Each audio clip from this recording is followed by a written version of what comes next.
The subcommittees on Africa and Western Hemisphere, this hearing called Defending Religious Freedom Around the World will come to order, and I want to welcome each and every one of you here today, especially our very distinguished witnesses. Thank them in advance for not only their testimony, but their extraordinary leadership. I do want to express my heartfelt congratulations and thanks to Ambassador Sam Brownback and Dr. Katrina Lantos Sweat, who are the co-chairs of the International Religious Freedom Summit, just concluded here in Washington, for an extraordinarily powerful, comprehensive call to action for global religious liberty. With incisive commentary and analysis from a broad swath of faith leaders, we have all been challenged once again to do more to mitigate and hopefully end religious persecution. In the United States, I think, as we all know here, but many know it around the world, religious freedom is often called America's first freedom, since it's listed first in our Bill of Rights. The founders wrote, "Congress shall make no law respecting an establishment of religion or prohibiting the free exercise thereof." The Establishment Clause and the Free Exercise Clause protect the right of conscience of every American, that inviolable domain of the heart of every human being. And of course, religious freedom is not at all an American right alone. It's one that belongs to every human being on the face of the earth.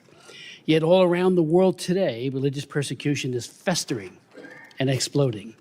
What has been unconscionable for decades and centuries has actually gotten worse in many parts of the world. Billions of human beings made in the image and likeness of God live in countries where the God-given right to freely exercise their religion is severely restricted, many to the point of incarceration, torture, and execution. According to Open Doors' 2025 World Watch list, quote, more than 380 million Christians suffer high levels of persecution and discrimination for their faith, close unquote. Anti-Semitism is exploding, not just in the Middle East, but throughout Western democracies, including in the United States. Brutal dictatorships like China, Russia, Nicaragua, North Korea, Belarus, and Cuba. And I chaired a hearing on Belarus yesterday, and we heard from several very, very important people, many of whom were incarcerated for a long time. In one case, it was the man that would have won the election. His wife did, Svetlana. And in Belarus, they're crushing or trying to crush the church and the faith community under Lukashenko. Brutal dictatorships, like I said, are terrified of their people. It shows an innate weakness. They cannot stand a competition when it comes to the heart, minds, and souls of their people. And so, again, we have China, Russia, Nicaragua, North Korea, Belarus, and Cuba, and many others are terrified of letting their people speak out and to practice their faith.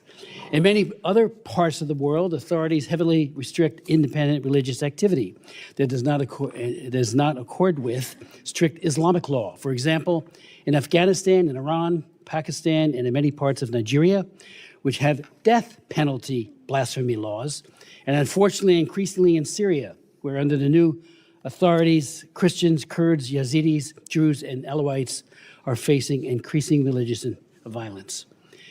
Anything outside of the ubiquitous state, especially the search for deeper spiritual truths that speak directly to the human soul, is automatically a threat to these regimes.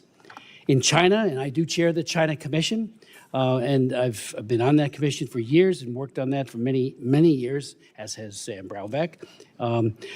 People of all faiths are subjected to deplorable treatment by the Chinese Communist Party. As we speak, Uyghur Muslims in China are suffering genocide. Today, they are still brutally repressed. Many are shipped off to labor camps. I've asked them. They told me we have nothing to hide, they being the Chinese. The foreign minister put out a statement. So as chairman of the China Commission, I wrote him a letter immediately. I've been calling him ever since. I said, I want to lead a delegation to go to Xinjiang, to go to the camps. Crickets, nothing. They won't get back to us. They have everything to hide, and they are not even close to being transparent. Many are shipped off of the individuals there to camps. Their mosques are destroyed, and their children are forced to speak Mandarin instead of Uyghur. when unleashing terror on the Uyghurs, and again, this is the president, or he's not a president, he's a dictator, Xi Jinping. He said, "We will show no mercy." And I've looked at all of those statements that he has made, and despite the pervasive use of torture, murder, and rape, much of the world looks askance and kowtows to Beijing. In May of last year, as part of its ongoing Sinization campaign, China issued a decree effectively banning foreign missionaries from evangelizing within China. That includes the mere bringing of Bibles into the country. And just a few months ago, the Chinese Communist Party began a massive new crackdown to build on the old of Chinese Christians. Today, we have testifying before us Grace Jin Drexel, the daughter of Pastor Ezra Jin, who is one of dozens of church leaders, very brave church leaders, who are now being wrongfully detained, harassed, and horribly mistreated. You know, just in my case, on one trip to China, and I've been there many times, I'm barred from going now, as is Sam, I know, we're on their list. I had the awesome privilege of meeting with Bishop Xu Zhiming. Bishop Xu is a leader of the underground Catholic Church. As we spoke and then prayed, he had been in prison for about 30 years up to that point. The bishop prayed for the persecutors. I mean, that is out of our scriptures, to love those who hate you, do good to those who persecute you. There I am talking to a man who bears scars on his body and certainly in his soul of having been incarcerated for 30 years till then. And he was praying for those who did it. I was just, I get mad when I get a bad editorial, as do a lot of the politicians. Here he is standing there, sitting there, telling us he prays for them. His witness absolutely amazed me. Love those who hate you, as I said, as Christ did from the cross. Unfortunately, only a few years later, he was arrested again and disappeared. He has not been heard from since. Xi Jinping is crushing people with faith, torture, jailing, rape, and murder, and we must act. Our business community has been complicit, I should say, complacent too, but complicit in all of this, and we need to get them to say, "Stop it, Xi Jinping." He ought to be at The Hague for crimes against humanity and for genocide, not being kowtowed to by so many. Of course, North Korea has the same kinds of problems. 30,000 Christians are being held in their camps.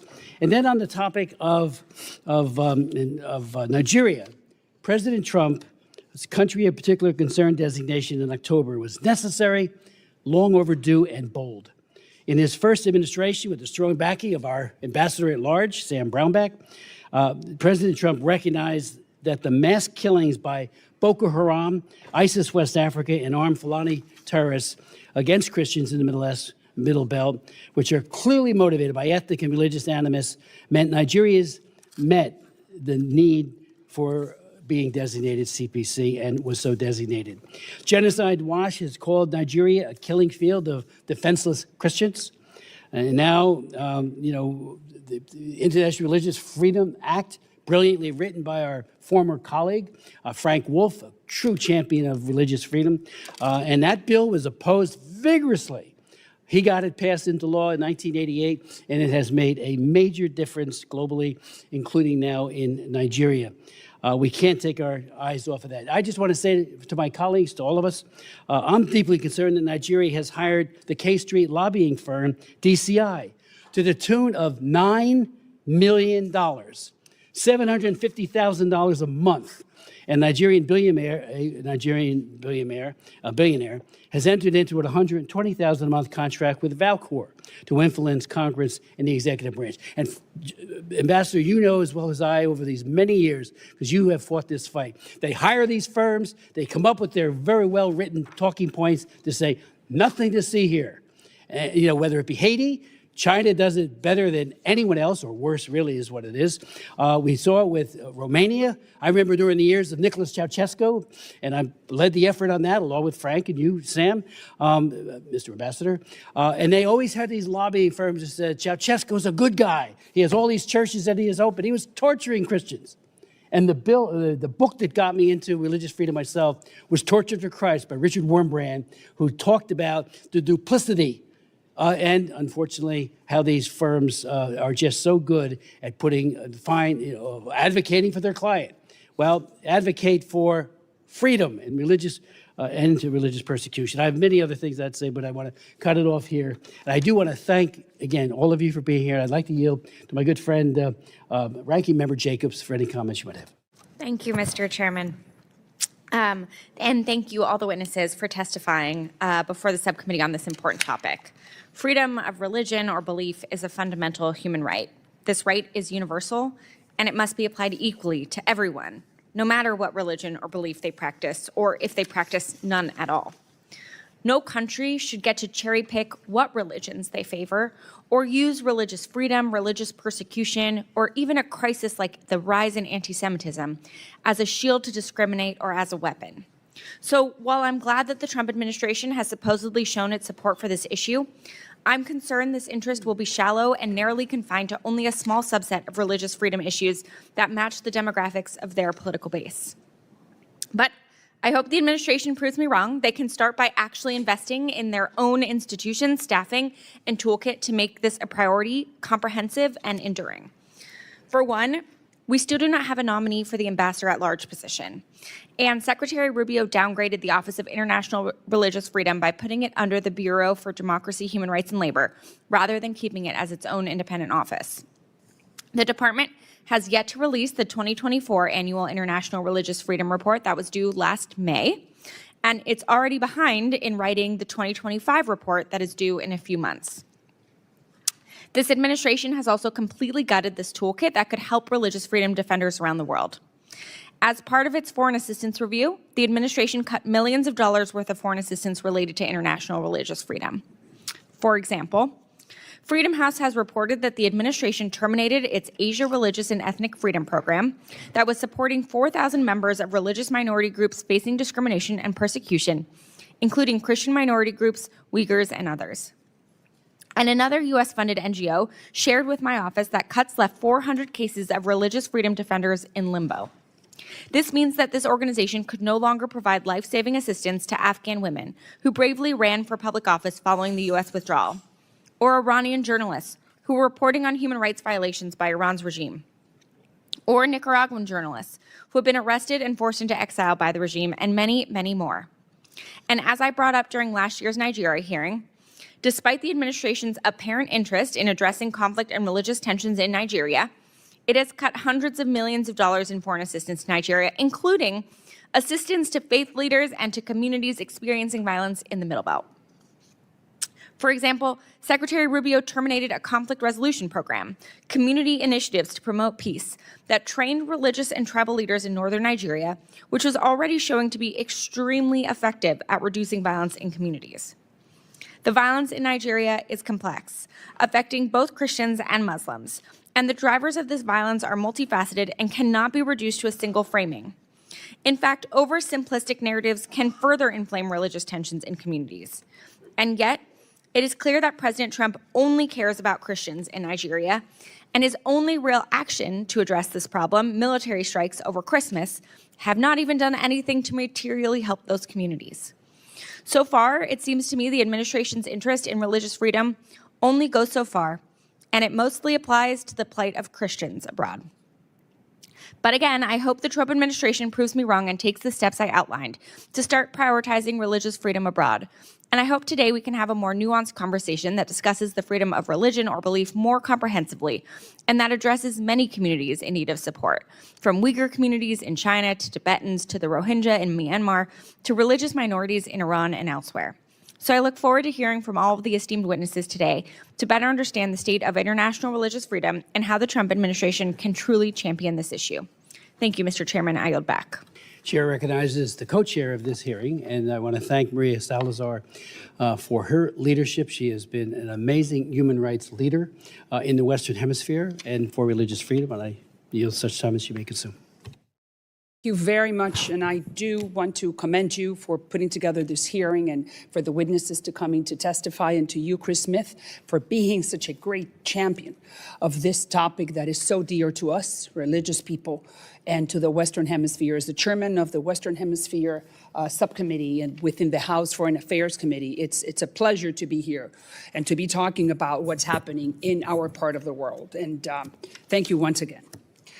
As you said, religious liberty is under attack around the world, and in the Western Hemisphere, there is a very clear example called Nicaragua. I know Nicaragua very well as a news correspondent working for Univision. I lived there, and I saw firsthand how the Nicaraguans, along with the Chileans, are the most Catholic people in the Western Hemisphere. I remember during one of the elections when Cardenal Obando y Bravo, who was like a rock star for the Nicaraguans, was able to indicate or to guide the people to how to vote when the Sandinistas were trying to steal the elections once again. But unfortunately, the Sandinistas, Daniel Ortega and Rosario Murillo, are back in power, and they are trying to substitute God for their regime. And this is what, and this is not an opinion, this is the empirical evidence. 260 religious figures have been expelled from just preaching or praying in public. 1,000 Catholic churches have been attacked, according to the Vatican. In 2024, evangelical pastors belonging to this group called the Mountain Gateway Ministries were arrested on fake charges and were sentenced to decades in prison just for bringing the gospel. That is what Ortega and Murillo do to their people and to those who are close to God. In 2025, last year, Ortega threw out the Clarisas nuns, forced them to flee to their convents, and with almost nothing. And not only that, the nuns from Teresa de Calcuta or from Mother Teresa, and I visit them, I know them in El Mercado Oriental. They had to flee. They had to go because Ortega would not allow them to continue practicing and servicing those people who lived in that market called El Mercado Oriental. On top of that, the Holy Week and Lent, those big processions that I covered as a news reporter, were completely banned, and they have been gone for the last 3 years. And on top of that, more than 6,000 faith-based NGOs have been shut down. The good news is that two things, that the Nicaraguan people remain to be a very solid group of evangelicals and Catholic and people that are of great faith, the Nicaraguan people, as I said, along with the Chileans. That's the first situation that the Murillo and the Ortega Murillo are facing. And the second one is Donald Trump. Everyone saw what happened in Venezuela. Everyone is understanding what's happening in Cuba right now, that apparently we're talking to the regime. These are three tyrannies, Nicaragua, Venezuela, and Cuba in Western Hemisphere, that have not allowed for decades for the faith-based community to flourish and to preach in whichever way they want to. So the message is very clear from this dais and from this hearing to Ortega and Murillo, and I will send them a message in Spanish so they can understand it very well, that their game is over. That I think it's time for them to understand that things are changing in the Western Hemisphere, and the first thing that they should do is not touch those faith-based communities, the Catholics, the evangelicals, or any other, the NGOs that are helping them. That is very clear that they have to change their tune, otherwise the United States is going to take care of that, because there is a new sheriff in town. And not only for political reasons, but for religious reasons, for human rights reasons. The being free to preach and to go to church and do whatever thing you want to on Sundays is not a prerogative that the government gives you. It's something that the Lord has given you for you to go and pray as long as you want to without any type of interference. So that's a very clear message, which I am going to now relay to specifically Rosario Murillo, who is the devil herself, and who that's why she is guiding her husband not to allow this type of activities to happen on the Nicaraguan territory. La realidad es que este es un mensaje para Rosario Murillo y Daniel Ortega, los que están dirigiendo Nicaragua en este momento. Sus días están contados y el juego se acabó. Así que específicamente la religión, los grupos religiosos, los evangélicos, los católicos, la gente que quiere rezarle a Dios en el momento que quieran, No los toquen más, dejen que vuelvan a entrar, dejen que haya libertad religiosa, porque los Estados Unidos y específicamente el presidente Donald Trump los tiene en la mirilla. Y sabemos que Venezuela primero, ahí está el ejemplo, después Cuba, que ya están hablando con ese régimen maldito, y ahora después va a ser Nicaragua. Gracias a Dios que hay un líder en la Casa Blanca. Thank God there is the leader of the White House that understands the importance of the Western Hemisphere, liberty, democracy, free market economy, and religious rights. And we thank you, Chairman, for allowing us to send this message specifically to the Nicaraguan people that have been wanting for the United States to pay attention to them and to give them back those religious freedoms, civil rights, human rights that they had for so many years. Thanks again, and I yield back. Chairwoman Salazar, thank you for that very eloquent statement. And as you know, we did joint hearings on Nicaragua. We pleaded with Ortega, plead's probably too strong of a word. We wanted to go and visit the bishop when he arrested him, and they wouldn't let us in.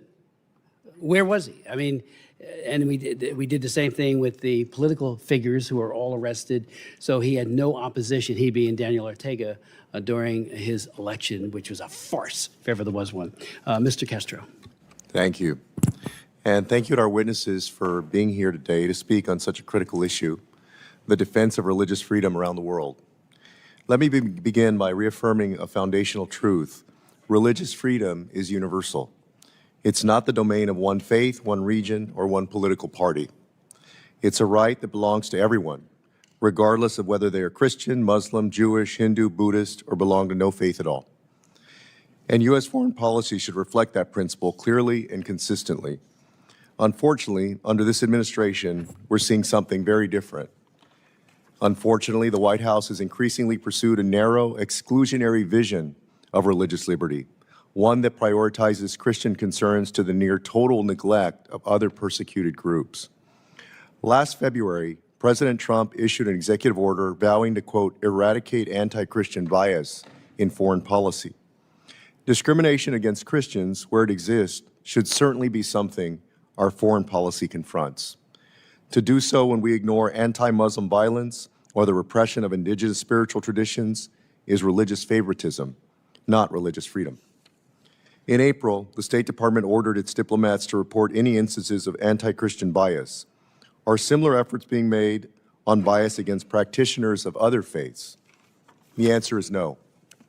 At the same time, the State Department made a sweeping overhaul of its work on democracy, human rights, and labor, including explicitly integrating Western values into the mission of the department.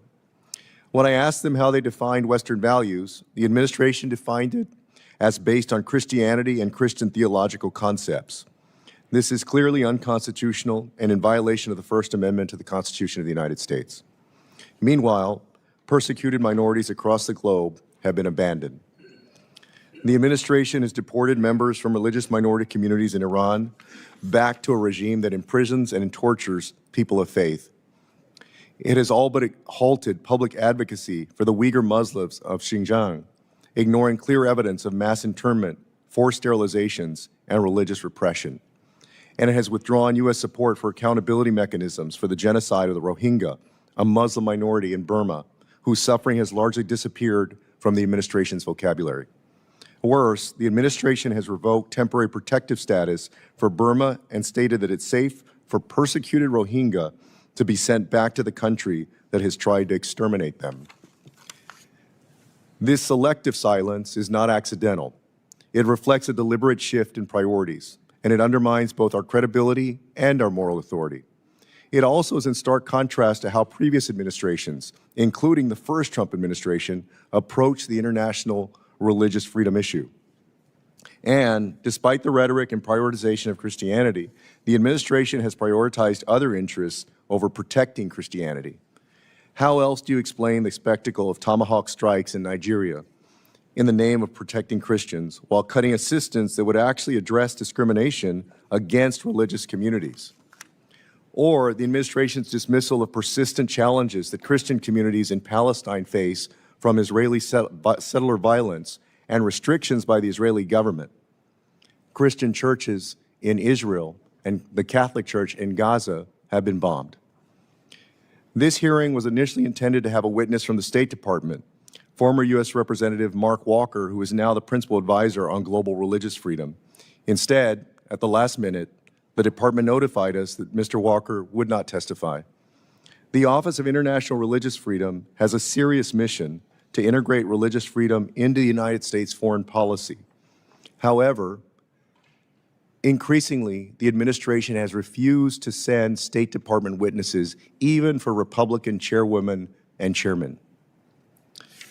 This administration has taken the unusual step of deciding not to nominate anyone to be the Senate-confirmed ambassador at large for international religious freedom, as required by law, and instead named a principal advisor for global religious freedom to lead the office.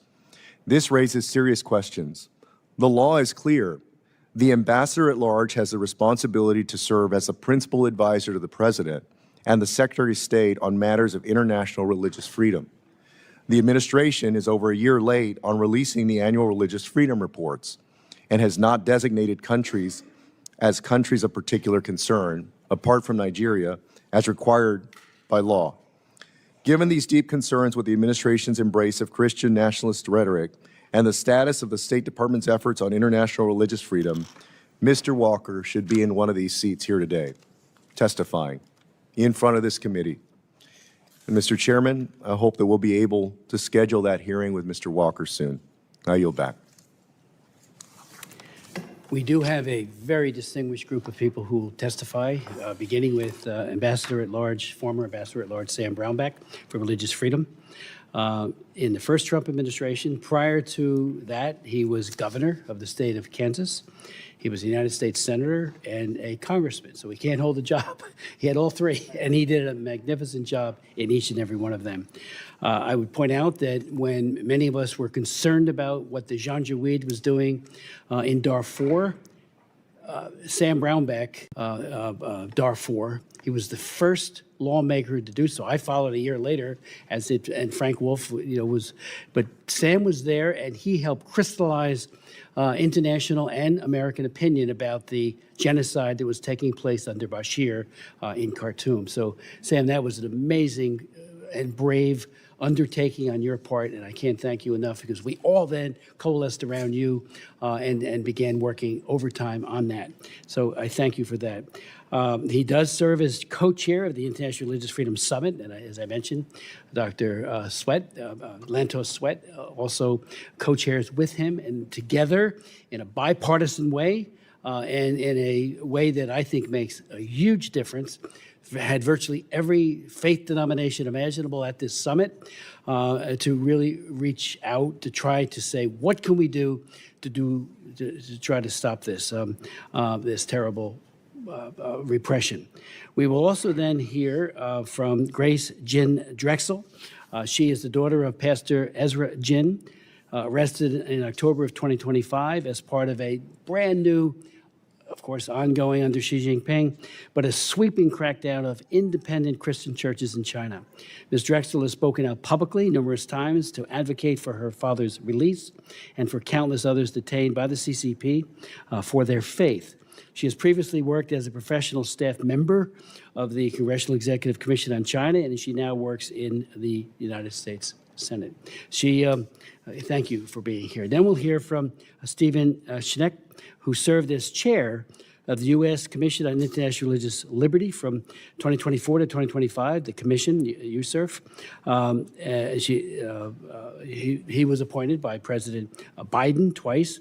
A political philosopher in training, Dr. Schneck served as a professor, department chair, and dean at the Catholic University of America for over 30 years, and received his doctorate at the University of Notre Dame. And again, the full vitae for each of our distinguished witnesses will be made a part of the record. But I yield to my good friend, and I can't thank him enough for the inspiration he has provided to all of us, Ambassador Brownback. Thank you very much, Mr. Chairman, Madam Chairman, ranking members. Just delighted to be here in front of you, and thank you for hosting this hearing.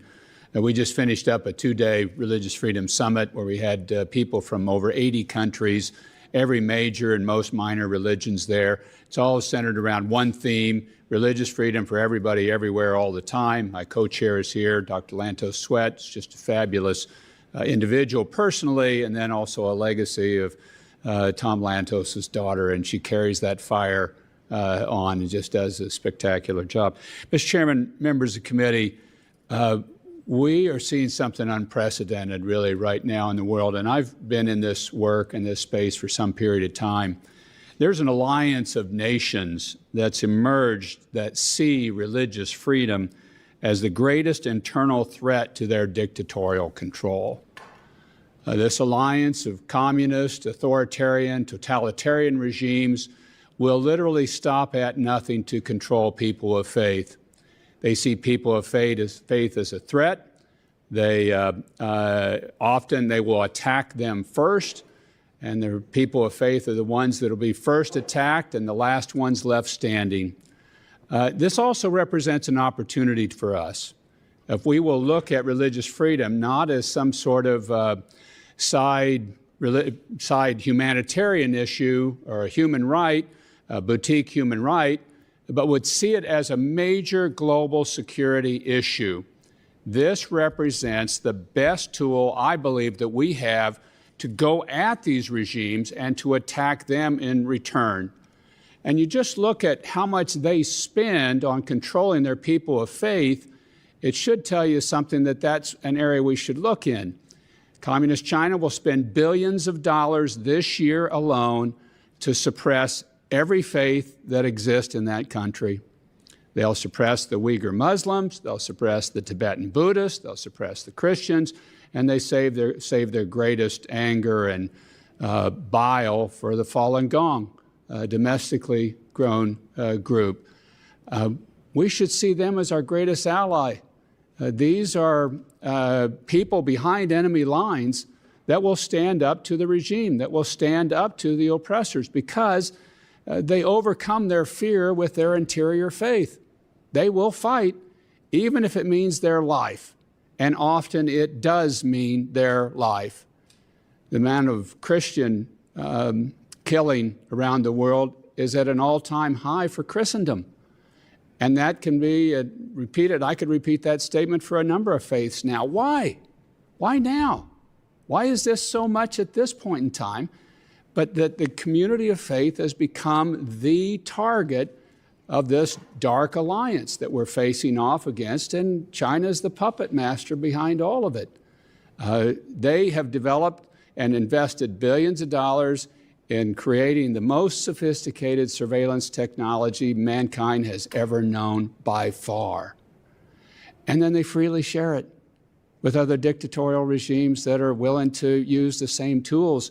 And we should be deeply concerned about those issues, because that equipment then we're going to face in multiple sets of countries, and they're going to use that to maintain the dictatorships, the authoritarians that are standing against us, that want to remove the United States leadership and the Western leadership. This is unprecedented.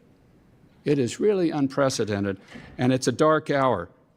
The U.S. and other freedom-loving nations must rise to this challenge that we're facing today. And this is obviously far beyond any sort of partisan interest.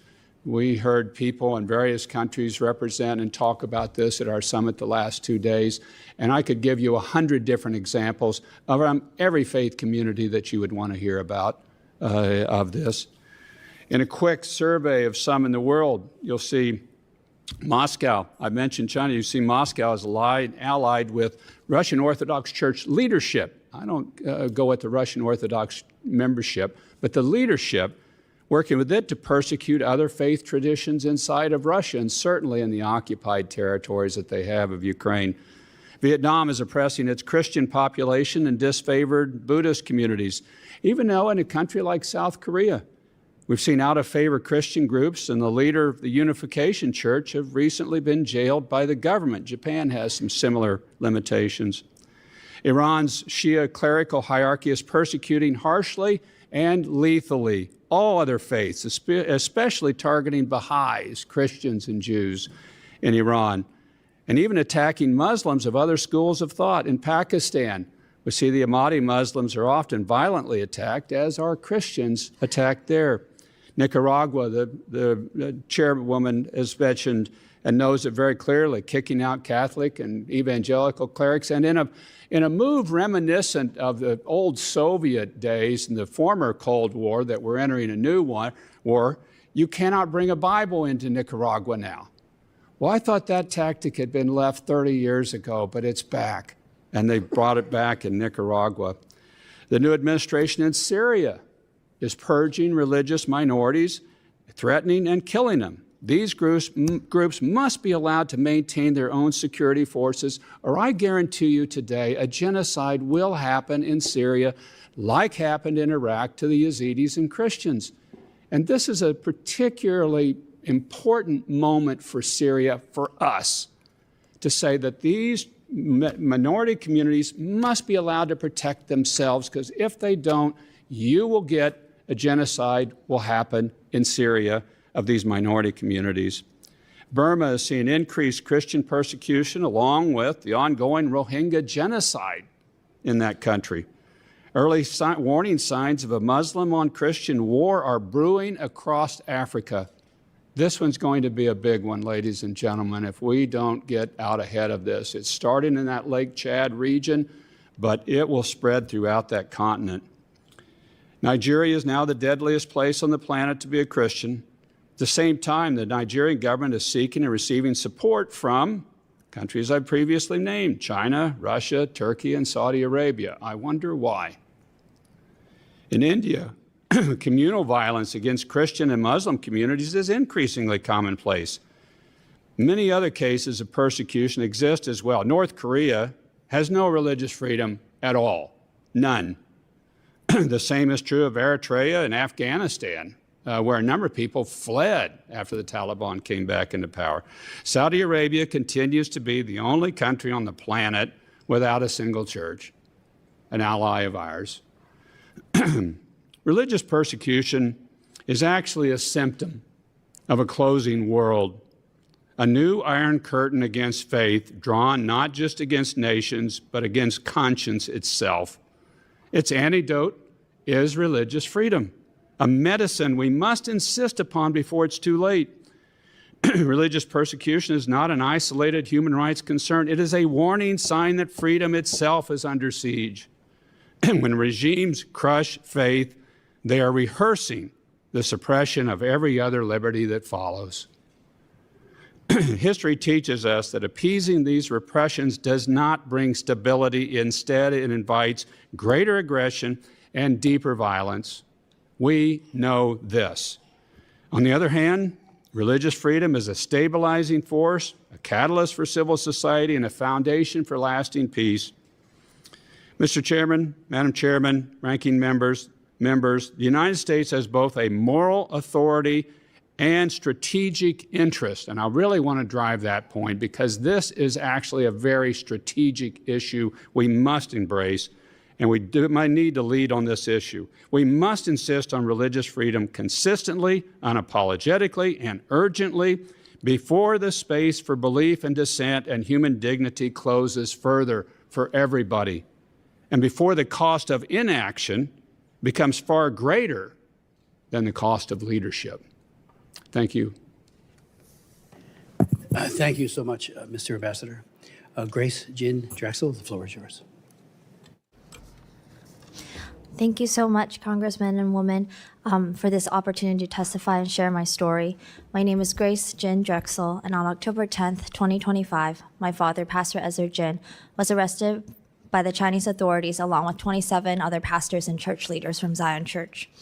18 remain in prison today. This represents the largest crackdown of an independent Christian congregation in China since the Cultural Revolution, a sweep so brazen it has drawn international condemnation, including from Secretary of State Marco Rubio.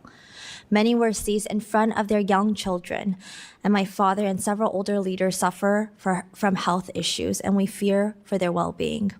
I urge the Chinese government to release all these Zion members immediately and unconditionally.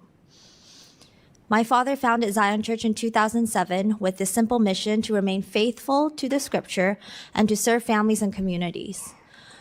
The church grew from just 2 families into China's largest urban house church with more than 1,500 members. Yet to understand why my father is in prison today, you must understand that China under Chairman Xi Jinping has embarked on a systematic campaign to achieve total state control over religious life beginning in 2016 with the so-called Sinicization campaign. This applies to Christians, Catholics, Uyghur Muslims, Tibetans, and other religious groups. We are all persecuted. In 2008, Zion Church became target because its leadership refused to install 23 facial recognition cameras inside its sanctuary. When they refused, the response was swift. Authorities harassed hundreds of members, threatening job loss, evictions, denial of children's education, and even the seizure of parents' retirement accounts. Many congregants suffered these consequences for maintaining their faith. On October 9th, 2018, hundreds of police seized the church building and confiscated assets. My father has been placed under an exit ban, separated from our family in the United States for over 7 years.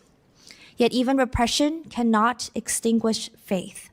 When Zion Church lost its building, my father and the congregation developed a hybrid online-offline model. And beyond anyone's wildest imagination, when COVID hit in 2020 and all gatherings were forced to a halt, Zion Church's online model allowed our church gatherings to explode, launching 100 new church plants in 40 cities, and the church grew to its largest size ever, reaching 10,000 individuals daily. Starting in 2025, a new and more severe wave began, clearly coordinated at the national level. Earlier this year, several Zion Church gatherings in dozens of cities across China were disrupted during Sunday services. Over 150 pastors, elders, and church members have been taken into police station for harassment, threats, interrogation, and brief detention over the following months. The multi-city arrest on the weekend of October 2025 was a coordinated takedown that could only come from centralized government planning. These are also not isolated cases. In May, Pastor Gao Chenfu of Light of Zion Church was detained on fabricated charges. In December, authorities demolished the Yayang Church in Wenzhou. And last month, the Public Security Bureau detained another handful of leaders from a prominent house church, Early Rain Covenant Church. The Chinese government claims that this is about Sinicization, making religion more Chinese.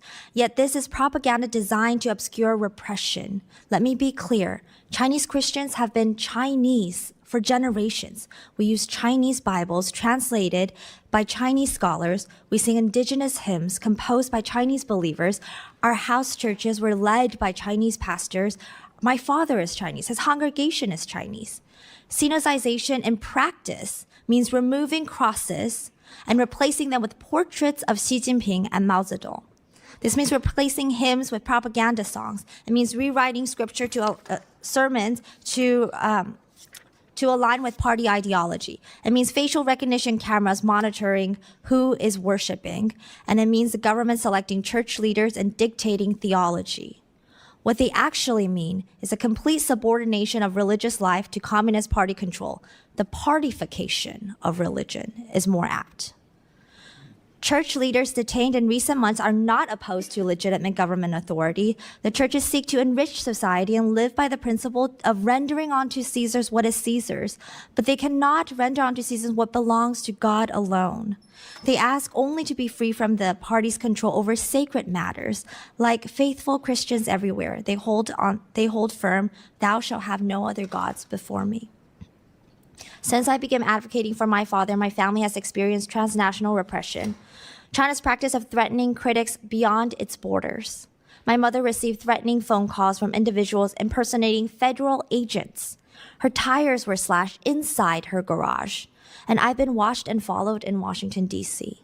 My husband has been targeted by several hacking attempts. China wants the world to know that speaking out carries consequences, even in America. I am sometimes fearful. Yet as a Christian, I believe we are called to courage, trusting that God stands with us. Similarly, I urge the leaders here today to continue to use your voice and influence in whatever sphere to speak the names of my father, Pastor Ezra Jin, and many other church leaders who have been unjustly imprisoned. Call for the Chinese government to release all Zion Church members immediately and unconditionally, along with other religious prisoners of conscience. Do not accept China's trampling of this universal human rights with silence. If left unchecked, Beijing's wave of repression will reverberate around the world. What is happening in China is not merely a domestic matter, but a global threat to religious freedom and human dignity. Authoritarian leaders from around the world will only be emboldened by our silence. As a Christian, I also draw strength from knowing that my God is a good God, and despite not knowing why this is happening, I believe that these darkest moments will be used for a larger purpose. As my father wrote in prison, God has indeed used his power to uphold us. I believe God is also testing us during this time like refining silver, painful but full of love, and that God has not abandoned us. Thank you.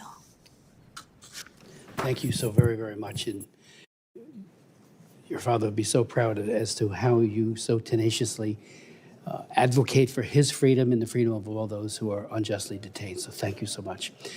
Dr. Schneck?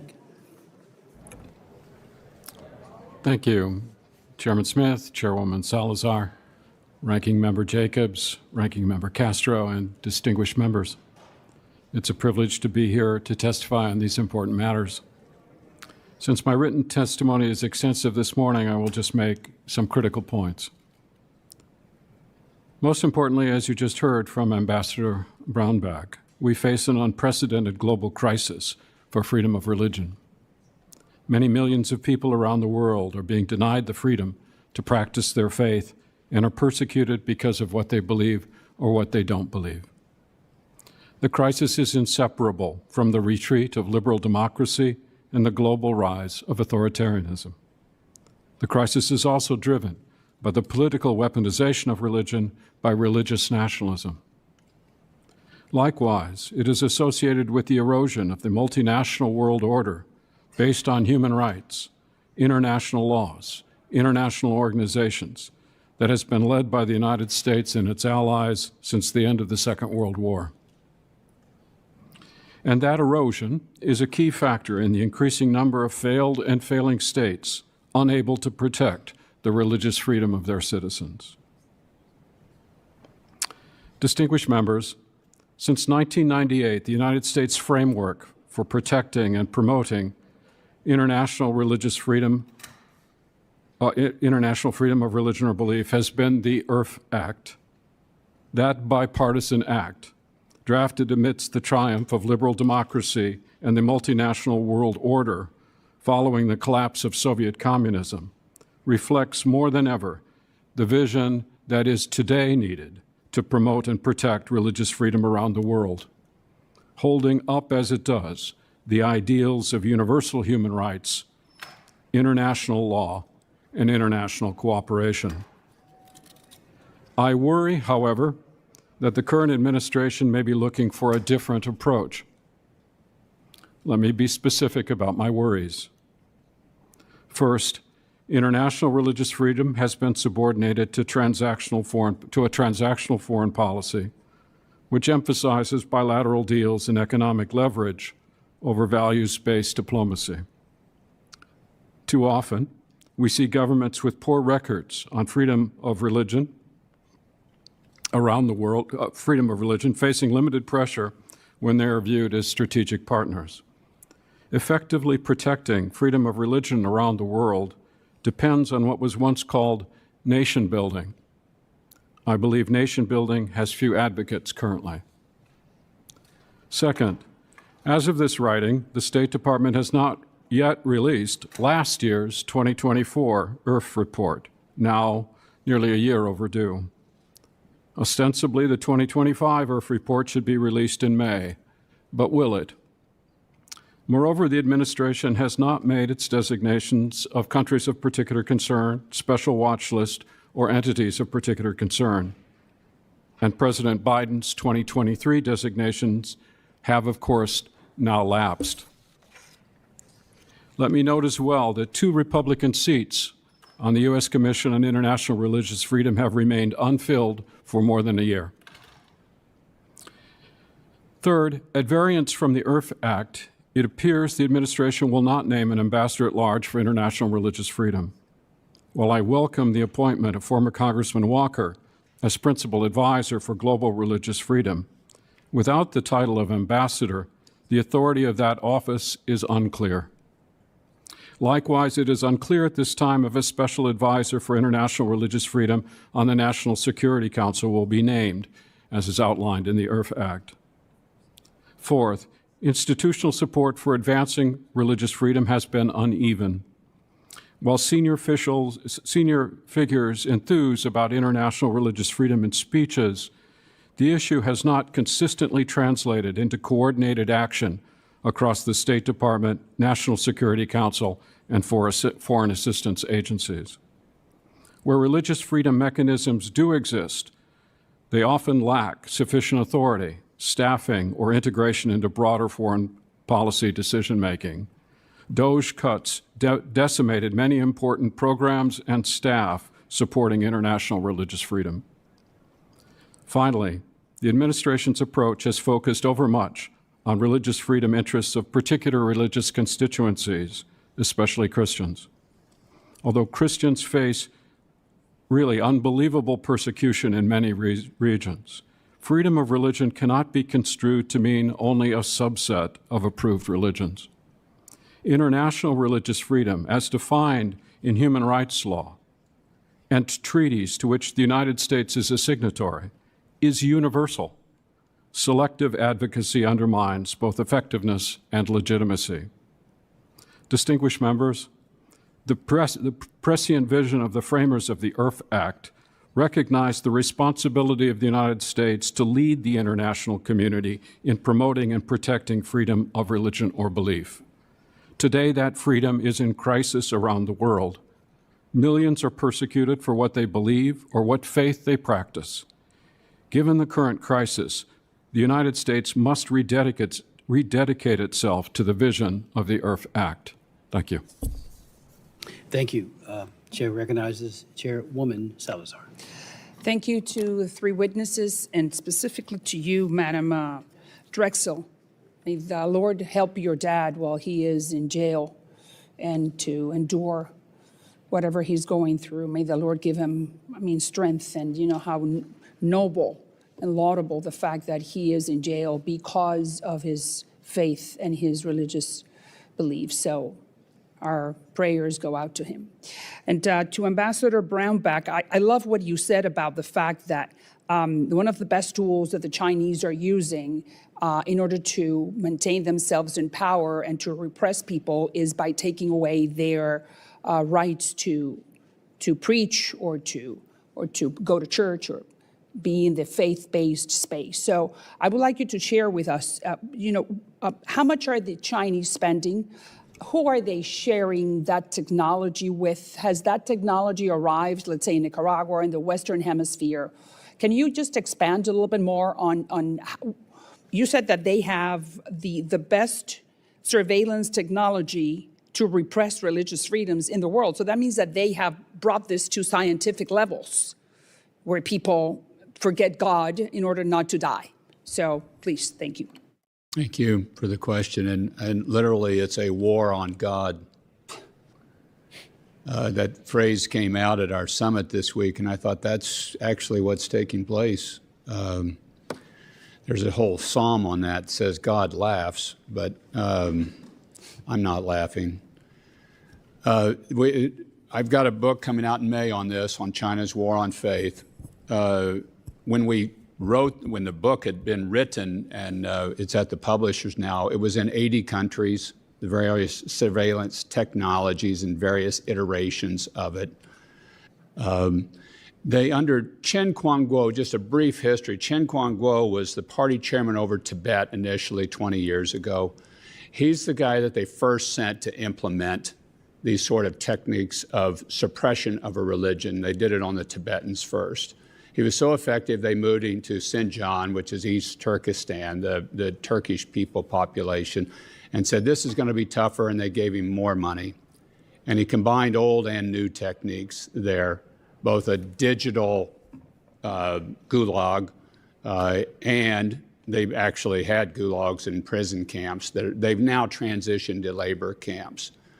The actual number of the amount of money spent, I don't have in front of me. Adrian Zenz would be a great source for this. He works for the Victims of Communism Foundation, has been one of the best researchers, but it's in the billions that they use this with. The thing that concerns me about it the most is twofold. One is they literally now can find a needle in a haystack.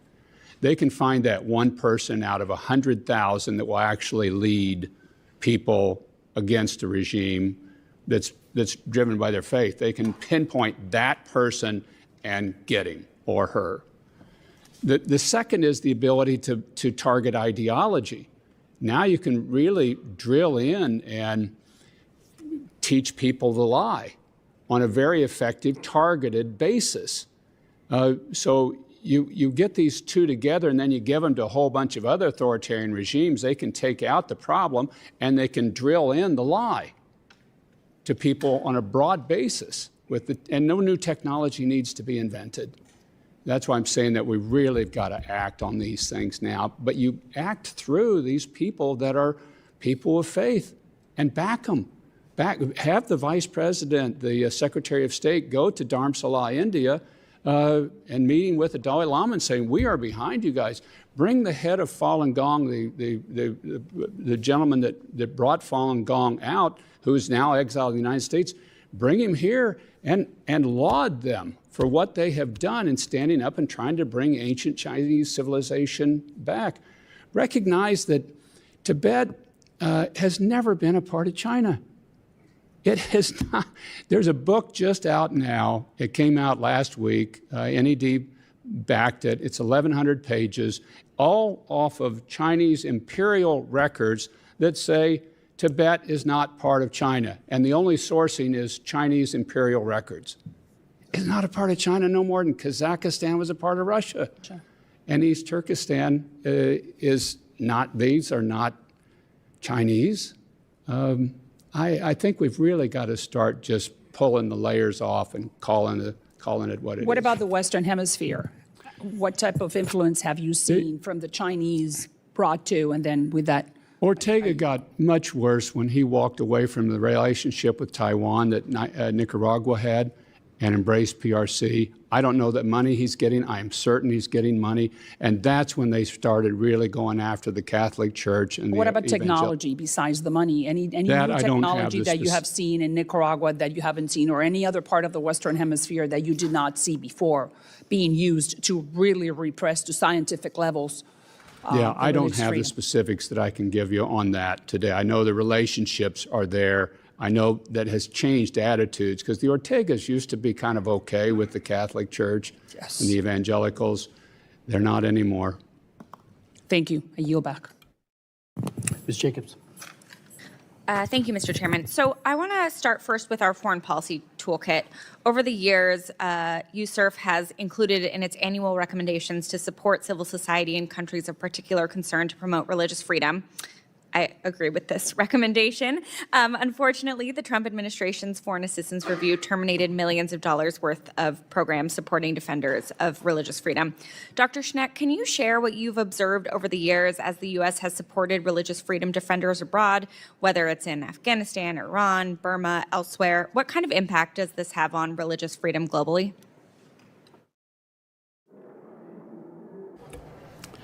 Thank you for the question, Congresswoman. I don't have the specific numbers, at my fingertips, so I can't speak at the level of numbers. But I can say that the programs of USAID, programs at the Department of State, some programs at the U.S. Institute of Peace, even programming, for example, by Voice of America, these programs, nation-building programs, frankly, have been a critical component of the United States effort to promote religious freedom abroad. You see that, I, for example, have visited the horrible Rohingya refugee camps on the Cox's Bazar in Bangladesh. The funding for those camps through UNHCR and IOM and so forth, that funding largely came from the United States, and that funding, of course, is no longer present at the amounts that it was available before. And if you look at these camps, these are situations, dire situations. And frankly, from the perspective of U.S. Foreign policy concerns, these are radical populations that are capable of radicalization without the kind of support that was coming to them before.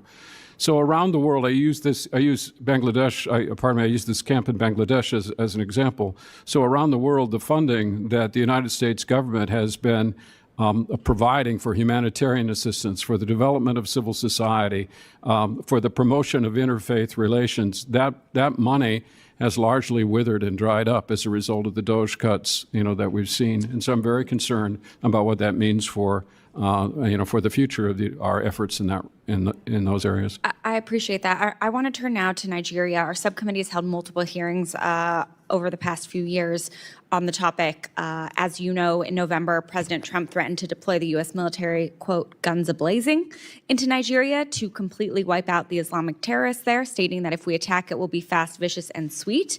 And as you know, over Christmas, the United States conducted strikes in coordination with Nigerian authorities against supposed ISIS terrorists in Sokoto State in Nigeria. Dr. Schneck, in your view, do you believe the strikes over Christmas effectively improved religious freedom challenges in Nigeria? Why or why not? No, I do not. In fact, it occurs to me that the cost of the Tomahawk missiles that were sent probably exceeded the amount of money that had previously been going to Nigeria to improve interfaith relations and provide humanitarian assistance. So it's very concerning to me, in fact. I suspect really that strikes like that, to the extent that they have any effect at all, would likely drive some of these more militant organizations together in greater unity and perhaps mobilize them in the future. So I think that the strike was a mistake. Thank you. And could you talk a little bit about what you see as the primary drivers of religious freedom violations in Nigeria and how the United States should most effectively work with the Nigerian government to address those drivers? It's a very complicated situation, to be honest with you. There are a number of things happening. One, of course, we do have terrorist organizations operating on the ground in Nigeria, Boko Haram and ISWAP. We have Fulani herders being driven out of the Sahel, essentially, moving their cattle into areas, agricultural areas that are displacing farmers and driving farmers into IDP camps. We have extraordinary amount of banditry going on. We have organized crime going on, and we have a corrupt and, frankly, a failing government in Nigeria that's incapable of providing the basic police services and judicial services that are necessary to maintain order. Thank you. I yield back. Let me just ask a couple of questions. My friend, Mr. Castro, talked about the fact that we do not have a ambassador at large, but Mark Walker was nominated in June of 2025. And we all know how frustrated we get with the United States Senate. They put holds on various nominees and as well as on bills and legislation. I am the one who wrote the law to create the special envoy for combating anti-Semitism, and the ambassador at large there, Yehuda Kaplan, he was held up and it was a bipartisan bill I did. He was nominated, and he sat over in the Senate for seemingly an eternity before he has been confirmed, so he's now on the job. So there is that problem of the Senate. I know, with all due respect, Sam, you served there, but one person could put a hold on it, and then that can have the capability of just stopping everything in its tracks. So, I think Congressman Walker would have been a great ambassador at large. I do hope that there's a replacement, for his nomination ASAP. I would also point out that, I was here in this room when we did the bill, the law, the Frank Wolf's bill. I held all the hearings on it. Right here in this room, occasionally in 2200, but mostly in this room. The Clinton administration was very much against it.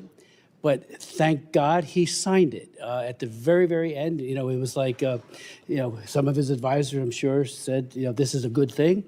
And there have been good ambassadors. Of course, Sam Brownback, in my opinion, is one of the best that we've ever had. And, Rabbi Saperstein was also a tremendous ambassador. We had many hearings with him during the Obama years. But during the Obama years, we did not get, for several years, recommendations for CPC. And I would say it says you got to do it, Mr. President. And Rabbi Saperstein, I'm sure, he didn't want to cross his boss, but he was all in accord with that as well. That send up. So we are asking the administration to send up designations for CPC. USCIRF continually makes very, very good recommendations as to who should be on it. Nigeria has been on that list time and time again. It was ignored during the Biden administration. Matter of fact, they reversed what was done vis-a-vis Nigeria to take them off. And I asked our Secretary of State under the last administration, what's the criteria? We've got Christians who are being slaughtered. And when you focus on Christians, it's never at the exclusion of everyone else or even anyone else. I've been all over Nigeria, as have many of my colleagues. I've met with many imams there. They get targeted if they're non-radical. So, it's almost like Hamas.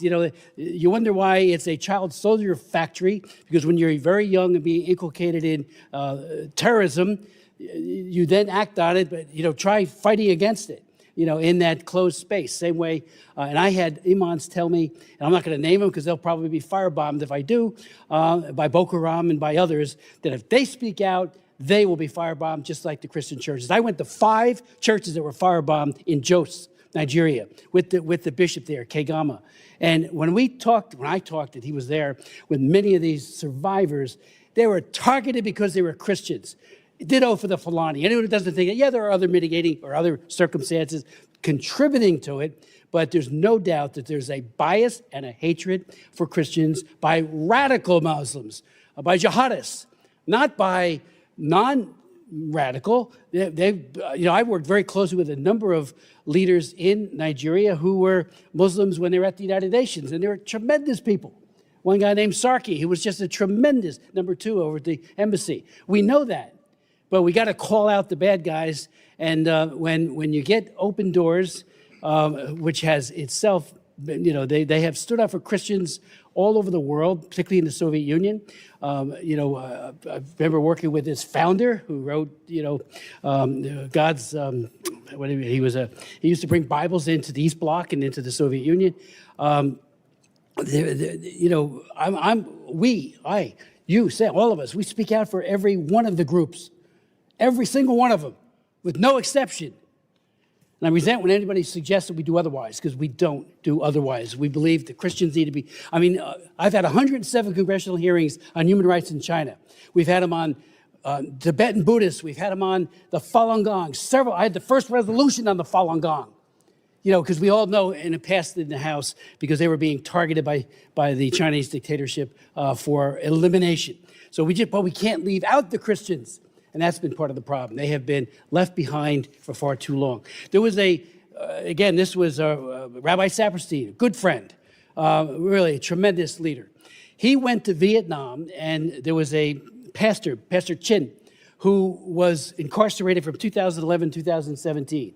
Just a tremendous pastor. His wife met with Rabbi Saperstein. She was beaten to a pulp. Very serious consequences, and she had to sign something with the Vietnamese Communist Party, renouncing it and saying that her meeting was illegal. Rabbi Saperstein told us all about it. I'm trying to get Vietnam on the CPC list for years, 3 times. The Vietnam Human Rights Act, if passed, is my bill, totally bipartisan with my friends on the other side of the aisle, and always was blocked over in the U.S. Senate with a hold. But right in that, it calls for CPC designation for Vietnam. They are going, forced conversions, all the other things that they do there. I met with the top Buddhist in Saigon. I can't call it Ho Chi Minh City, in Saigon. He's under pagoda arrest. And we spent hours talking. And he said, if I walk out this door, meaning him, the Venerable Taekwondo, the police that are right across the street will go in there and they'll punch him and they'll push him back in. We've constantly, as did you when you were ambassador, Dr. Shinek, we speak out for everybody. But we can't exclude the Christians who have been targeted very, very horrifically. So I do want and hope we get that list of CPC countries yesterday. It's got to come. But again, Mark Walker who's a pastor himself, would have been a great ambassador, and more needs to be done, no doubt about it. Finally, I did say it, but I'll say it again. I had hearings with Obama, with his people. After 3 years, we still hadn't gotten the list of CPC countries. I said, please send them up. Why aren't they here? You may disagree on who should be on the list. That's your call. But please send up a list, and they wouldn't. So we got to all do a better job. And Sam, if you could just speak again, to Mr. Ambassador, to some of the outcomes of your conference, because that is why we wanted to have this meeting, especially this hearing. Calls to action, what we need to be doing, maybe some of the missed opportunities that we need to double down on, if you could. There was a lot of calls to action. There was some nice announcements of action. Pepperdine University announced that they're working with a series of African judicial leaders. These would be chief justices in various African countries, to come up with an alternate dispute resolution mechanism between people of faith. So to get moderate Muslims that would be willing to negotiate with Christian leaders to try to start an alternate dispute resolution process. We're going, great. That would be fabulous if we could see that work, because you're going to be in a full-scale war zone in middle of Africa before long, with militant Islam attacking the Christians that's taking place there. It has already started. It's in Nigeria. That's really what you're seeing right now. And it is Huntington's clash of civilizations that you're witnessing there right now. We just had an announcement today that'll come later today that the administration with Hungary helps, that does target particularly Christians, but not exclusively Christians, for aid in various places around the world, that there will be an announcement of the United States government joining in certain areas of ways that they can help as they, I think, start to reconstitute the aid programs and what they're going to do with it. That was just announced, took place this morning, was one that they came forward with. The other thing that I really want to draw your attention to, that everybody's behind, we've got an advocacy day today, is the transnational oppression. Virtually everybody, not everybody that was there, most of the people that were there at our summit, know somebody or they themselves have experienced transnational oppression, as Grace Jen Drexel and her family has. This is highly common anymore, and it's really something we've got to get on top of. Dr. Tang, that you would know, and a number of people, at the beginning of our conference was announced by the Vietnamese government that he is an international terrorist, and they are putting out an arrest for a warrant for his arrest. And if he travels in a country that they have agreement with, that he's to be arrested. This has to be stopped. This has to stop. And then one other thing that was coming forward, the Mexican government, in working with and too much influenced by cartels in Mexico, is threatening the Catholic Church when they help people and they lift up folks that have been missing. There are now over 100,000 people, 120,000 people officially missing in Mexico, and the church tries to help the family. And they were going to be coming here to testify, to speak about it, and the church was told not to come. Not to come. And you're going, this has to stop. This has to stop.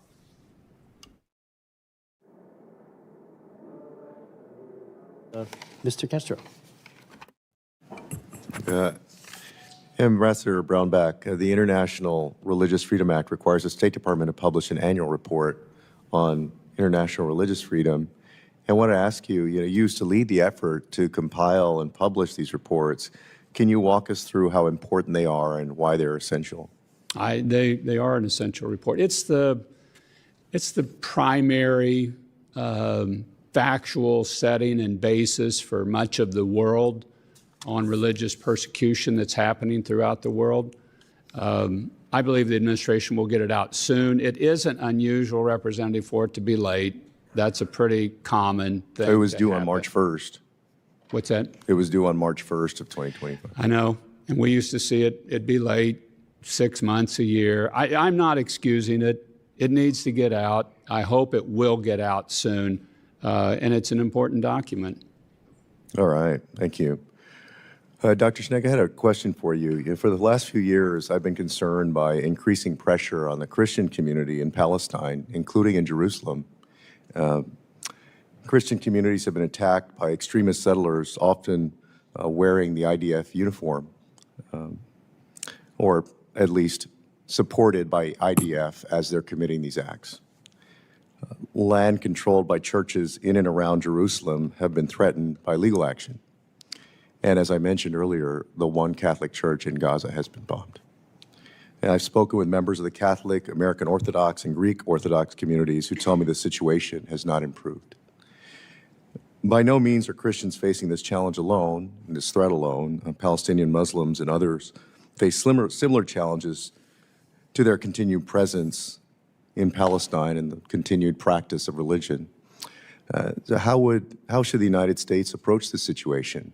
It is a situation that doesn't get much discussion in Congress. In fact, some of the strongest voices for religious freedom are absolutely silent on this issue. And do you believe that U.S. Ambassador to Israel, Mike Huckabee, is doing enough?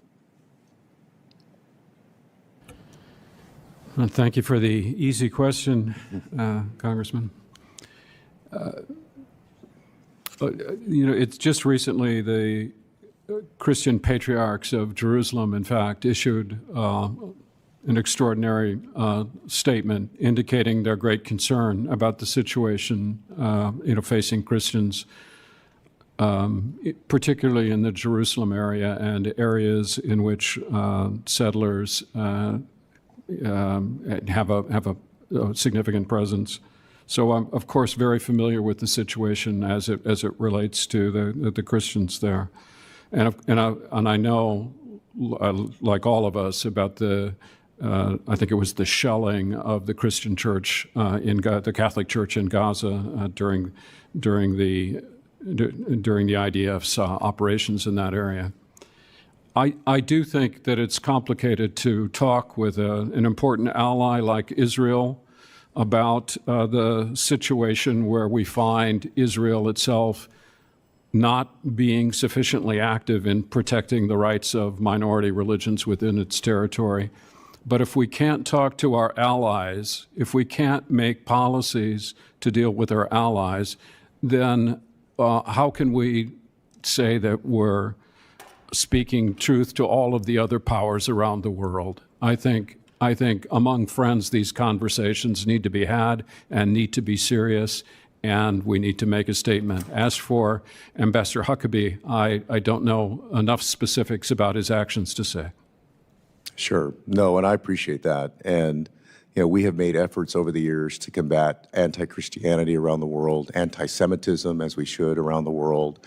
But this discussion, particularly around Israel and Gaza and the West Bank and so forth, continues to be a third-rail issue in the American Congress to the detriment of many who are suffering.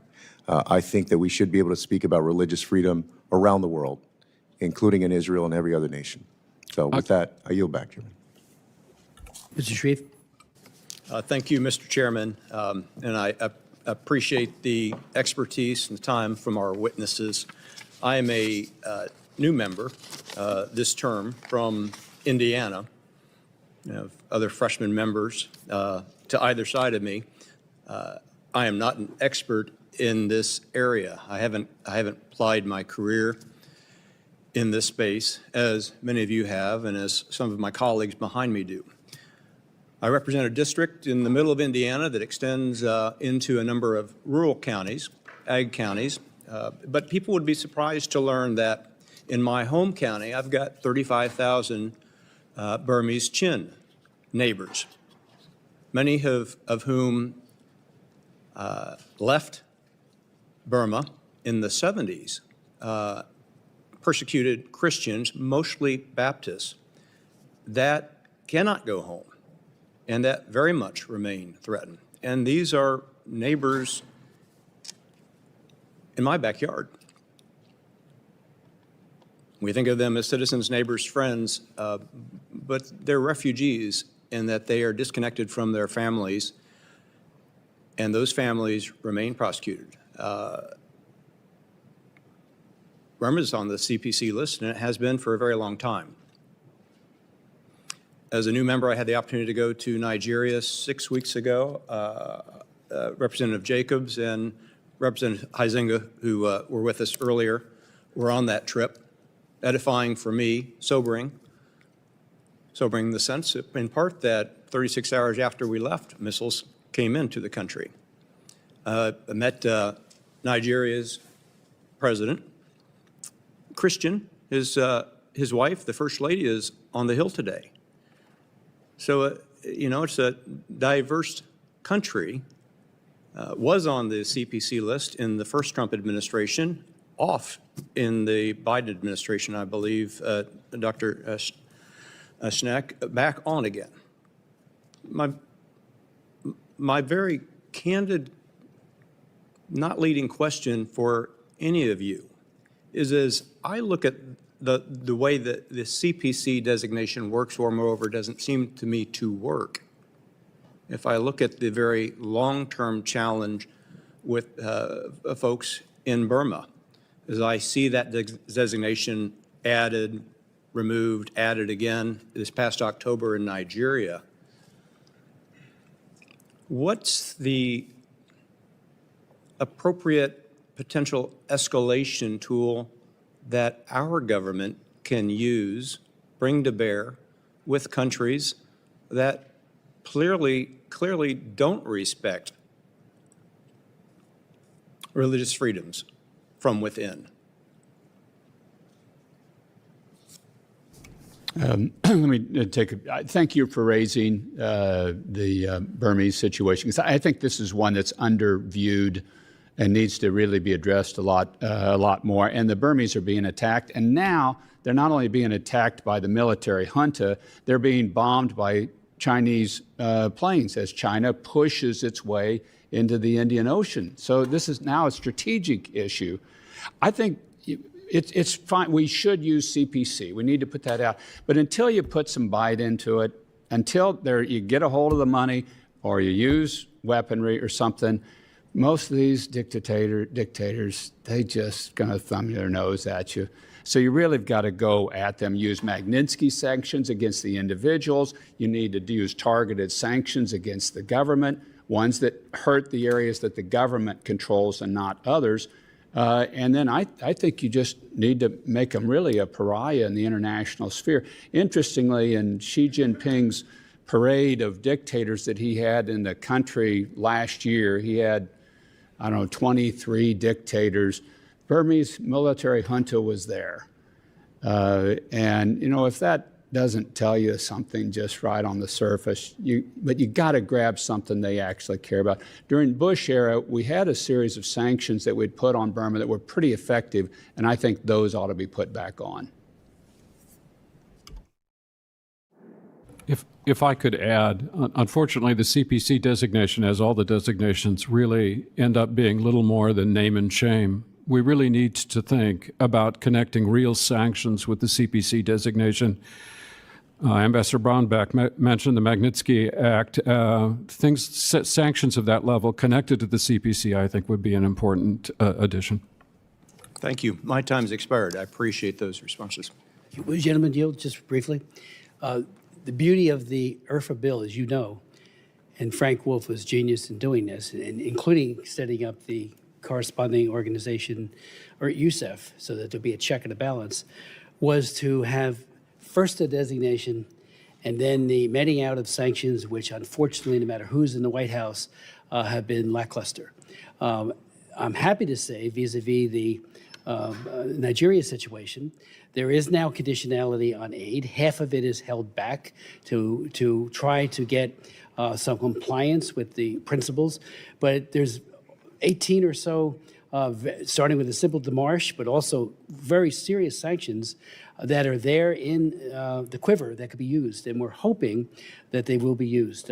The only time that there was an effort to use one sanction in terms of denying a visa, and that was in the bill, was against Modi in India for his alleged, and I think there was real credibility to it, slaughter of Muslims. So there's these tools that just need to be used. but I thank my friend. And it was Tom Lantos who wrote the JADE Act in 2008, targeting and his daughter's here again, targeting what the junta was doing. And then the sanctions that Sam talked about. I'd like to now yield to Mr. Olszewski. Well, thank you, Chairman Smith, and thank you to our ranking members for holding this hearing. I want to thank our witnesses for joining us as well today. As a man of faith, I feel an obligation to point out the stark moral contradiction that we're facing as a nation. Pope Francis often cited the parable of the Good Samaritan from the Gospel of Luke, a story of a wounded traveler whose life is saved by the compassion and kindness of a passerby.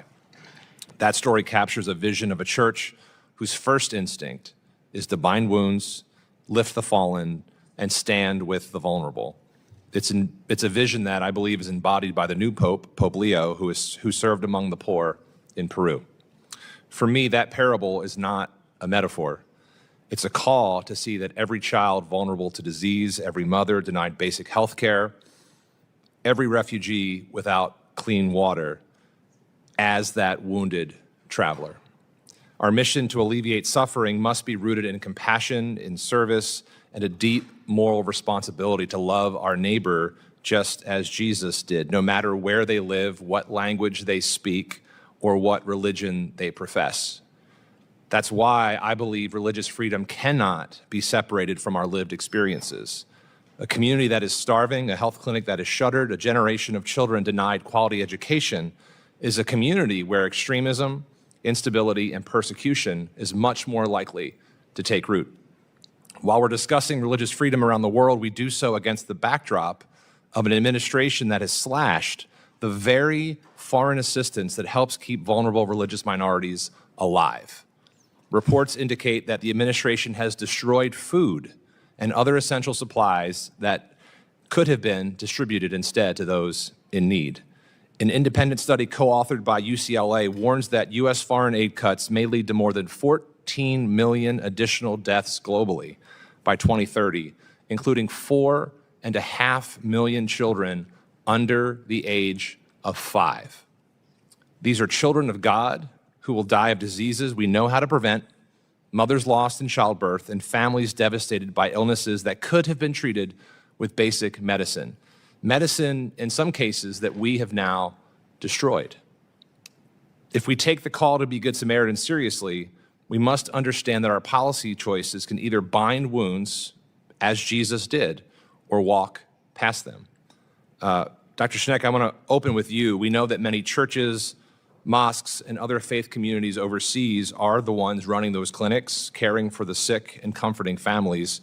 I'm curious to get your thoughts on how our policies can better support those local faith efforts so that our commitment to the religious freedom we're talking about today is matched with a commitment to the physical well-being of those communities. Thank you, Congressman. And, as you know, the programs that you're talking about have largely been defunded currently. And, as a result, organizations that relied on those funds to provide not just humanitarian assistance, but assistance to develop interfaith relations, assistance to develop civil society. Those things, those cuts, I think, are potentially devastating for the protection of religious freedom around the world. And I think in my own faith, as a Roman Catholic, I very supportive of an organization called Catholic Relief Services, which provided humanitarian assistance around the world, not just to Roman Catholics, not just to Christians, but to people of all faith. A good number of their programs have been significantly underfunded now because of the cuts that the federal government has made in cooperation with Catholic Relief Services. So I share your concerns that those cuts are, in fact, a threat to religious freedom around the world, and I very much hope that this Congress will work to restore some of that funding.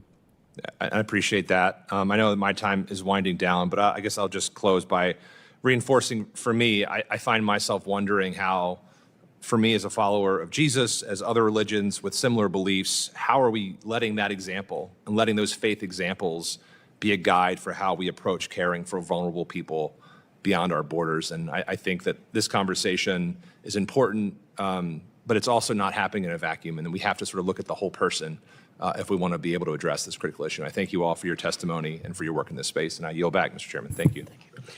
Mr. Huizenga, Chairman. Thank you, Mr. Chairman. Sorry, I've been running around a little bit. Actually, this is the second time today I had a chance to talk about sort of religious persecution and what has been going on. I would be I'd be remiss if I didn't say hello, Mr. Brownback. You won't remember me, but I was Peter Hoekstra's district director back in the day. Who was a very good friend. I sat in many a meeting and on many a phone call as I drove Pete around. So I knew the ambassador before he was senator and while he was in the House. So good to see you again.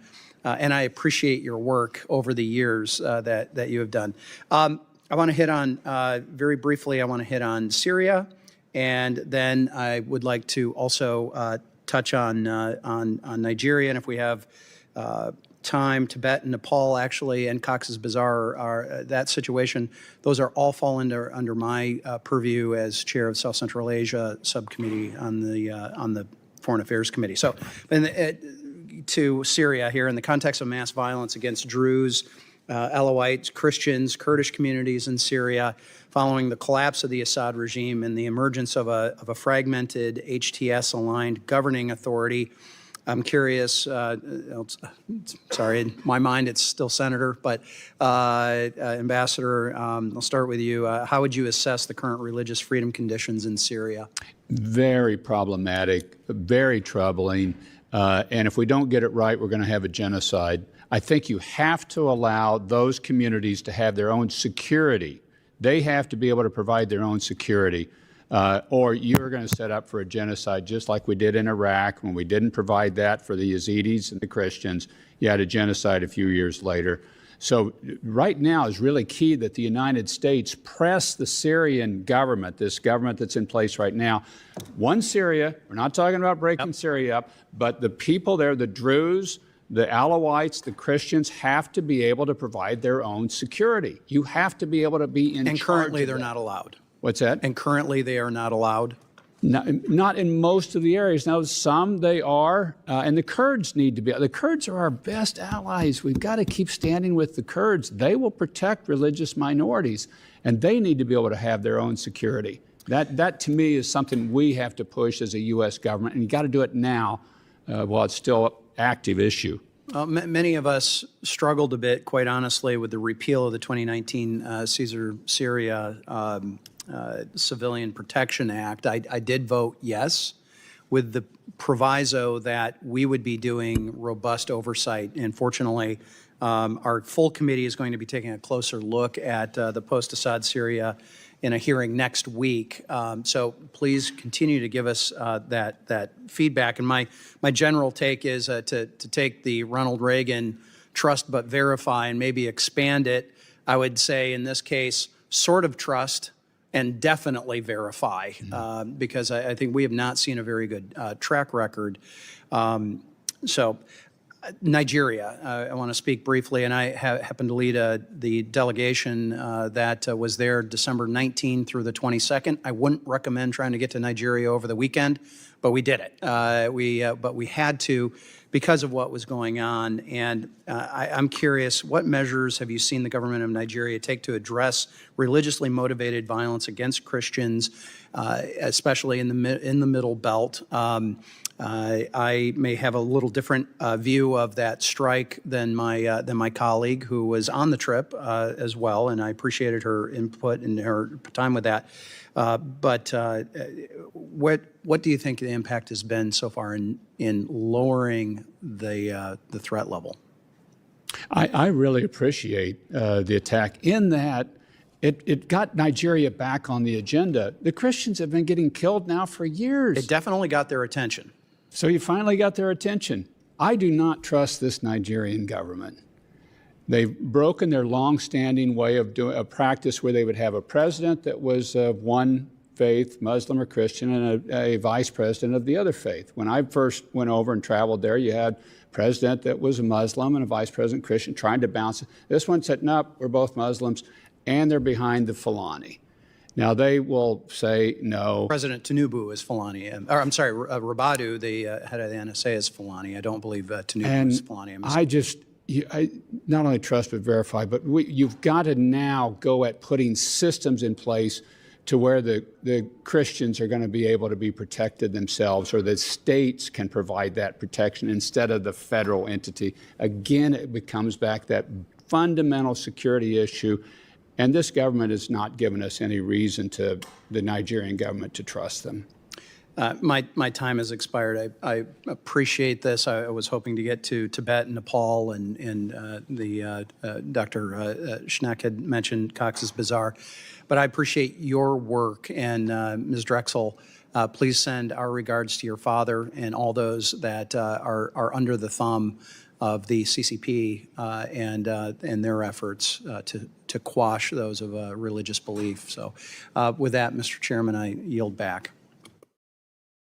Thank you. Chairman Smith has actually gone to meet with the president of Congo, and in his stead has given me the honor of chairing the committee. So I thank him for that. I'll now recognize myself for 5 minutes. I believe the greatest threat to religious freedom in the world is the rise of mainstream Islam.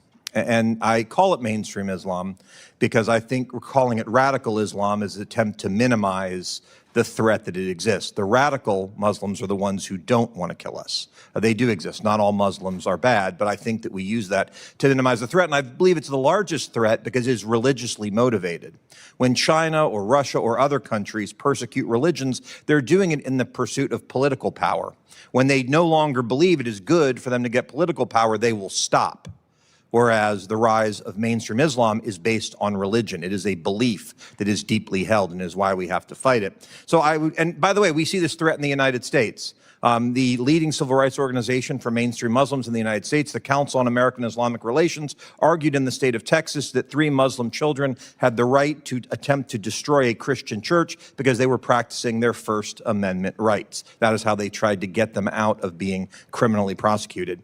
So I find it very troubling when there ends up being a focus on Israel, a country that I would note where the Christian population has risen dramatically since the creation of the State of Israel. Whereas if you look at a place like Bethlehem, where Jesus was born, the Christian population has dropped from 85% to under 10%. It is not because Christians did not want to live near the birthplace of Jesus. It was because they no longer felt safe to be there. So I have a question for Ambassador Brownback, if you don't mind. I introduced a bill, the Peace Act, which passed unanimously out of the Foreign Affairs Committee, that directs the State Department to coordinate with our allies to protect the rights of Jews in Europe to practice their faith, a place where we have seen dramatic increases in anti-Semitism, again, as we've seen the rise of mainstream Islam come to Europe. Muslim terrorists are openly targeting people because they are, quote, visibly Jewish. Are you confident in our European allies protecting religious freedom? They seem to be interested in potentially legalizing cousin marriage or banning New Year's Eve because that might offend certain religions. But are you confident in our European allies protecting other religions? Because what's happening in Europe is certainly very concerning to me. It's very concerning to me as well. And there are a number of European countries, I think, that do work at it. The rise of anti-Semitism around the world, and particularly in Europe, I'm hearing now of safe houses in Europe for Jews. That was stunning to me when I started to hear that police, in some cases, telling Jewish congregations, we can't guarantee your protection here. I don't think near enough is being done, but it also, to me, pales somewhat in comparison to what I see taking place in Africa, where you've got just a war that now is breaking out in that middle belt of Africa between Islam and generally attacking Christianity in that region. And I don't think near enough is being done across the world. But I work with a number of European countries. I don't want to be particularly caustic towards them because it's kind of hard to find allies in this space that will do something. And there are a number of European governments that will work on religious freedom issues, and they'll work on them globally, and they'll work on them with us. So I'm happy to have the work. I wish they would do more. Thank you. And to change topics, I mean, obviously I worry about religious freedom of Jews being one, but I'm obviously very concerned about the religious freedom of Christians, particularly in China, where it is largely driven by governmental and governmental power. China's closing churches, quote unquote, re-educating Christians to follow the party line. Ms. Drexel, if you've got any thoughts on U.S. policy, what we ought to be doing to defend religious freedom and how we can do better than have happened in previous administrations to advance that, I'd be interested in your thoughts. Thank you so much for the question. I think that in China, like you said, that it is very much state-backed, and ultimately, I think that it is still a religious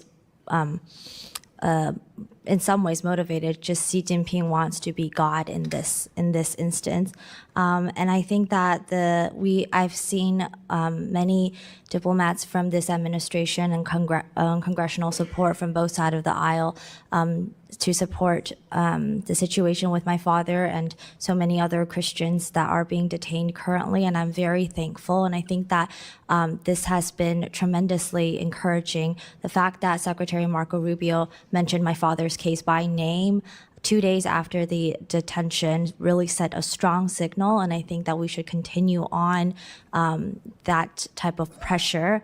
I know that President Trump is going to meet with Xi Jinping and coming in a few times this year, and if we can continue to rise the heat and the conversations to be had at a higher level, maybe potentially even at the presidential level, that would send an even stronger signal to the situation in China. Thank you. Thank you. And my time having expired, I want to thank the witnesses for their valuable testimony today and the members for their questions. The members of the subcommittee may have some additional questions for the witnesses, and we will ask you to respond to these in writing. Pursuant to committee rules, all members may have 5 days to submit statements, questions, and extraneous material for the record, subject to the length limitations. Without objection, the committee stands adjourned.